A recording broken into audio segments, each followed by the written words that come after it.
Well, the mainstream media says the Tea Party is down, but to hear Tea Partiers tell it, both parties better watch out right now because they're already lining up 87 so-called rhinos, Republican in name only, to pick off in 2014. Gina Loudon says now is not the time for anyone to count the Tea Party out. Gina, with the defeat of a crucial congressional election in Alabama to fill out a remaining term, and what happened to Ken Cuccinelli in Virginia, right. That's why they come to that view. You say not so fast. Why? Well, first of all, let's look at the money. Always follow the money in these things. Cuccinelli was outspent by $15 million. The candidate in Alabama that you're talking about was outspent around 5 to 1. That's my old stomping grounds, Roll Tide. So I know those people, and that's what happened there. So this was all about money. And so if this says anything to the American voter, it says hop on board. You call it what you want. I don't care if you call it a Tea Party or not, because it's just a name.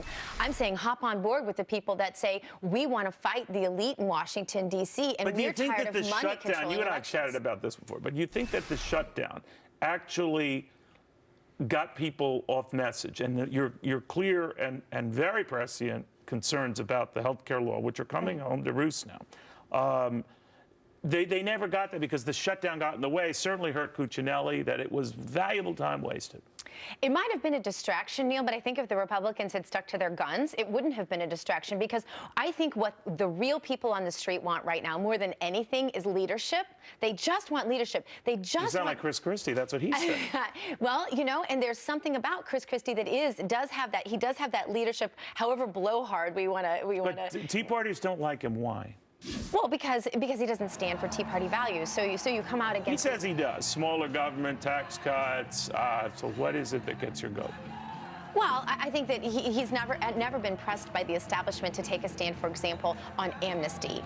He certainly never discusses any social issues or anything like that. So he is not the Tea Party brand. So you're not in the crowd, Gina, that says if Tea Partiers just stop talking about social issues and focus on the economic ones that are very popular with Americans, they'd get a lot further. You would never do that.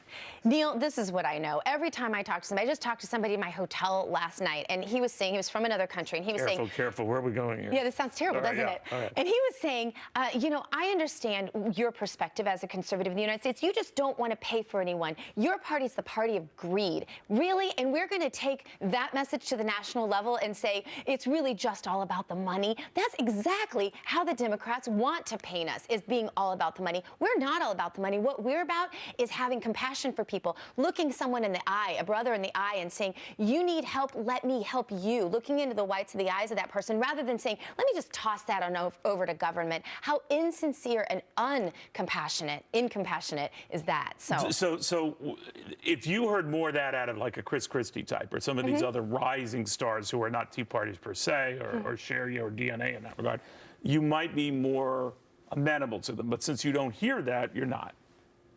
Well, that's right. I mean, I think there are a lot of values that we need to think about. So it isn't as you disliking overweight white males. That's probably racist. I don't know. But it really does have a lot to do with our platform.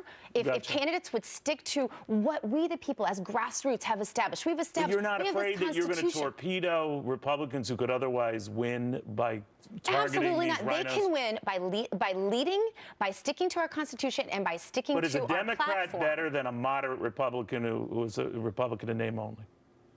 Probably not. In most cases, no. But I don't think the establishment should bank on that this time, Neil. They banked on that election after election with Romney, and on down the line, these elections we've lost, where they say, well, we'll get the conservatives because they'll go ahead and come along with our candidate because it's going to be better than the Democrat. I think they better be careful this time. Yeah, because the alternative, they stay home, don't they? They absolutely do. And I think Cuccinelli is perfect proof of that. He did not motivate his base, and I think he lost by not taking on those social issues. Well, also the shutdown, right? That cost him in a very government-heavy state, right? I don't know about that, Really? Neil. Okay. I don't know about that. I think it was more him just not speaking out about what he really believes. Gotcha. People knew he believed the social issues, but he wasn't really willing to stand for them, and it made them wonder, when he gets there, is he gonna stand hard on these issues? I know a lot of people in Virginia that said, I wasn't excited. I was gonna work for him, but then when he seemed to kind of back off and not really want to be the conservative that we've known him to be, I just wasn't excited anymore. That's very interesting. Gina Loudon, always interesting, always fun. Thank Thank you very, very much. Always enjoy it with you, I do Neil. want you to explain this whole talking to a guy at a hotel thing, but that's the next interview. When we come